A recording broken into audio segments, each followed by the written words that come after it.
of ads. And you could go look at any particular ad and try to analyze it and click on it and go through the campaign tree from the account to the campaign, to the ad set, down to the ad, and try to analyze the ad. And you could spend all day long clicking around, playing needle in a haystack.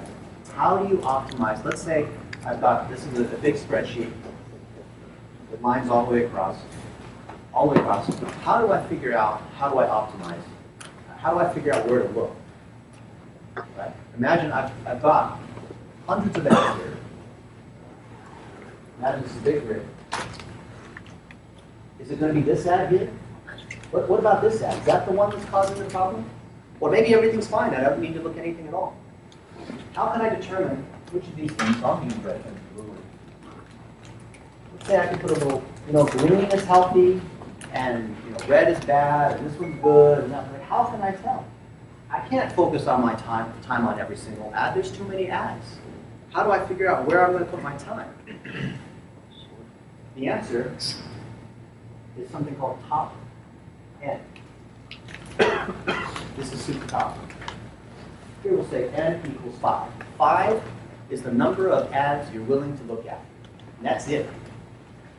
So top means you're going to look at the top N based on revenue, based on number of conversions, based on the spend, based on the relevance score, based on whatever it is.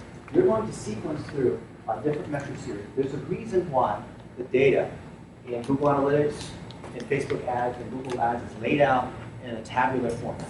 Because they're going to show you all these metrics. Remember Logan said that you can set these saved combinations, you have a custom view, and you can call that view Logan's view. You call that view Dr. Mark's view, right? So I can choose all these metrics. And somebody said, like, oh, which metrics should I include? Should you include all of them? Well, then you're going to scroll all the way over to the next room, right? You can't do that. I don't care what kind of data you monitor you have. So let's say I've got these different metrics. CPM, CTR, CPA, relevance score, CPC, view-through rate, cost per view. Lots of acronyms, TLAs, 3-letter acronyms. That's how you know. You can really snow people with lots of these 3-letter acronyms. No one can even know. I would go into these meetings with these technology vendors. When I was at American Airlines, I bought all the technology, which is great. Like Oracle and Sun and Khan and Broadridge. I negotiated all of those deals. Well, I wasn't supposed to, but the CEO let me do it because I love when vendors come in and I would ask them questions and make me squirt because they were trying to do deals. And I remember they would come in and just to play with them a little bit because I did the homework. They didn't think I was actually technical. I knew more than they did on their software. And they're flying in from Sunnyvale to Dallas to try to sell me some software or hardware or whatever it is. And I would ask them the basic questions. Then, if I knew it was just kind of a waste of time, I would say, that's cool that your system does that, but tell me, it's LRF compliant, right? Oh, yeah. It's definitely LRF compliant. Really? I checked beforehand. LRF is not a TLA. It's a technical word. In fact, you won't find anything. The closest you can find is an acronym for LRF is Little Rubber Feet. So those salespeople were so desperate for their sale, they're like, yeah, I want to apply it. CPM, CTR, CPA, yeah. So you've got all these metrics, and you've got all these ads, and maybe you have organized your ads in the way that Logan and Nick have talked about. You've got 1 underscore, 2 underscore, and 3 underscore, so that you have them with the naming convention of the campaign ad set and info. Great, you've done that. You got your, and of course, if your saved audiences and your content library is named properly, then we know that the ad set is the combination of content and targeting. Therefore, the ad set name is the content name and the targeting name, which is why if targeting name, then content name. That way you have a chain of custody. That way you don't get all screwed up. That way you know what's going on. That way anybody can come into your campaign and quickly see kind of what's going on, right? Very easy if you keep stuff clean. So let's say you've done all that. Which of these metrics are you going to look at? And in what order? Cost metrics first. Yes, cost metrics first. Why?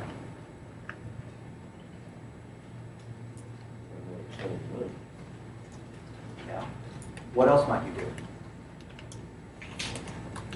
See, it's amazing because all these people, they're creating Facebook ads and they're doing stuff and they may randomly get some good results, but I haven't seen really many people ever come into this and systematically know how do you troubleshoot a campaign. Whether it's your campaign, whether it's your friend's campaign, how do you troubleshoot a campaign? What do you look at first? Cost metrics, how? Yeah, I might look at the sort by the cost per click first. And Okay. so like, sort by the top, like the most expensive 5 or however many. And then start with maybe just the medium between the risk between the publisher and advertiser. So you raise a good point. Okay, fine, I do that. I sort by cost per click, and I sort descending, let's say, because after all, I want the ones that are the highest cost per click because I might want to kill them, right? So I sort here and I find, wow, this one's a $5 cost per click, and down here I see stuff that's a 20-cent cost per click. But it turns out this one with the $5 cost per click, I had only one click, and the system auto just shut it off because it was part of an ad group with 4 or 5 other ads, 3 or 4 other ads. So then I'm dealing with these guys that have a descending cost per click, but once I go past 5 or go past 20 or whatever it is, I find that these are such low volume. The actual high volume ones are down here. But if I sort ascending, I have the same problem. Because I won't be able to get there in the first 10 or 15 because they're actually scattered throughout. So are all the ads the same type of ad, or are they like one ad targeting impressions and one ad is targeting conversions, like end user conversions? In this case, when you're starting from the top of the account, it doesn't matter. That's true. You have different goals at different stages in the funnel. You want to build remarketing audiences, you want to get people to the site, or collect an email address, or get an install, and you try to get some money, or a lead, or right? But at the top level of an account audit, doesn't matter. If you go for a qualitative metric, a derived metric, you will always screw yourself. Because of counterbalancing metrics. So do you guys know what a gross metric is versus, let's go down a little bit. Do you know what the difference is between a gross metric and a derived metric? You know like what an integer is, for example, right? So a gross metric is something like impressions. There's a certain number of them, not like a fraction of them, not like something divided by another something of them, right? And you have clicks, and you have installs, and you have spend, and you have revenue, and you have these things that are integers, they're whole numbers, right? There's a certain number of things that happen, right? And then you have derived metrics, which are calculated metrics. And that's when you have CTR, CPC, ROAS, relevance score, conversion rate, because it's all metrics that are divided by, usually one step of the funnel divided by the next step. Yield is kind of a weird one, because you're looking at revenue divided by impressions, right? But you guys see the difference between a derived metric and a gross metric? Yeah, it just says one variable versus 2. Right. And a derived metric could actually be 3 variables. It could be more than, it's got to be more than one variable. So if we're looking at an account overall, anytime you're looking at your account, you always start with the gross metric. And the one I like to start with is spend. And I want to look at spend descended. The first thing I want to do is I want to cut leaders. In any one of these areas, I can sort globally. I actually prefer, because you know when you're inside the Ads Manager, you can choose kind of what level in the hierarchy you want to go down. You can go all the way down to a particular ad set, and just the stuff that shows up there. Look at all the ads. And then in the drop down, I'd like to look at the last 7 days. If I've got at least a couple $1,000s to spend. If I don't, I want to look at the last 30 days. But of course, the further your look back period is, the less accuracy you have, and then you run into seasonality and burnout and like not being able to compare apples to apples because of frequency issues and stuff like that. So I want to have the shortest period that I can where I have at least a couple $1,000s of spend. Because then I've got some data. If you don't have much ad spend and you only look back a day or two, then you're looking at noise. You really can't tell. There's not enough data. And it also follows the log curve anyway. So I'm going to use top n, where n equals 5, and I'm going to look at the top 5 spenders. and I'm just going to decide keep or kill or increase. And everything else below that, I'm ignoring it. I don't even care. You don't have enough time. You might have 100 ads, but you don't have enough time. I'm not following why you're sorting by spend. I guess if the campaign's been running for a while, why do you look at the most spend? Like the one at the top 5 that has been spending the most? Because you're always changing, you're always testing, you're always playing winners staying on. You're always looking at things. Because if you know that things go from campaign level to the ad set to the ad, when you have a winning ad inside an ad set, you're going to try to make something that can compete with that, like ad number 2, see if it can unseat the winner. And the same way, you're going to take ad number 1 and you're going to put it inside, you're going to clone it down into ad set number 2. See if maybe you change the targeting. Maybe that content will work with another targeting, or maybe this targeting can work with slightly different content, right? I'm changing one variable from testing. If I'm doing a good job, I'll be able to see whether one of these ones will bubble up to the top. That's what I'm looking for. Because if it doesn't, then by definition it's down here, and it's not enough to make an impact. Most people that optimize complex PPC campaigns, they spend all their time down here in the weeds, especially SEO people. They look at keywords like, oh, I rank number 1 with this keyword that no one ever searches on. Right? Oh, we need to create a negative keyword against this other thing because I can't think of a good example right now, but I'm basically wasting time, right? You always want to spend your time where you have the highest leverage. And the more stuff you have in your account, the easier it is to get distracted by looking at stuff that doesn't matter. All the time. I take minutes to optimize an ad campaign. I can go on there, in any account, I spend a couple minutes, I can quickly see what's going on, because I don't waste time. The idea of top end is focus. I want to be able to prioritize the top few things. Now, at first I came in and I sorted by spend, looking at just the top 5 or 6 ads. That only takes me 2 minutes.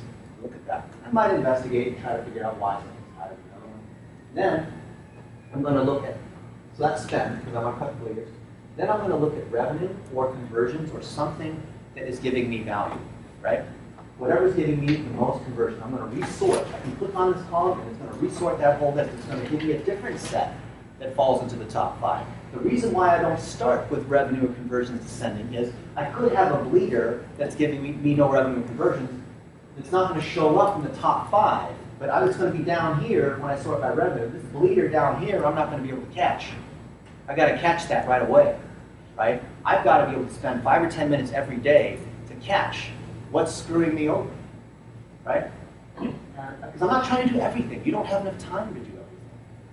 Top 5, sort by spend. Figure out which of these bleeders I'm going to kill. Maybe I see a pattern where, for some reason, this particular ad is building some rank. I might put some more budget against it. I look at the frequency, see if that can sustain a little bit more. Maybe I look at the if-then, and I think, wow, maybe if I can increase a little pressure on the sequence that triggers into this particular ad, maybe I can drive a little bit more yield, right? By increasing this one, I can then increase the budget here, right? I come over to where my conversions are coming from, and I see, wow, where can I get more of these? This is starting to give me ideas of what is working and what isn't. So I can do something up funnel of that to try to adjust it. Most of the conversion improvements are going to occur up funnel by one step. It's not going to be in that landing page or in the copy or in that particular video. Almost all of these things are going to be up funnel one step. And that's what most people miss about funnel marketing and optimization. It's not about how clever you are with the ad copy, right? It's about tracing numbers all the way through. Once I've done these two, then I can look at secondary metrics. Then I can start to look at clicks. I can start to look at CPC. I can start to look at ROAS. If I have enough time, because I've got a hunch initially about why something's performing or not, then I'm going to sort by relevance or descending. I'm going to flag, descending. I'm going to automatically kill. Because a 1 is a clear sign. Google and Facebook are both saying, this is no good. Like, whatever you're doing, just stop doing it. Just don't do it. And I need to figure out, and of course I'm turning them off, but and in this case I might go beyond top end. Unfortunately, you have too many. But if you're optimizing 5 or 10 minutes a day, you're never going to accumulate a ton of these that are down at once. As long as you're not bulk multiplying or doing something stupid like that. you don't advocate multiplying. A lot of people use different tools, like apply or whatever, multiply. Don't do that. Google, you can do that. Don't do that. So I'm trying to understand what's going on with this relevance score and why that might be affecting something over here. And the direction I go, once I've looked at this, because I've looked at this first, this gives me an idea of what might be causing my relevance score issues, which could be some other ad that's affecting them, because people, if they gain a negative perception of your brand because of other messages, they may take it out on any particular ad.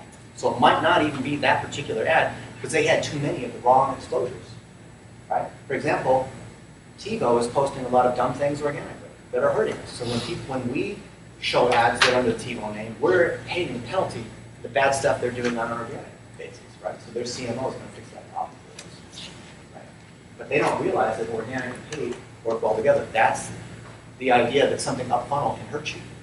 It's almost always something up funnel that's going to hurt you, right?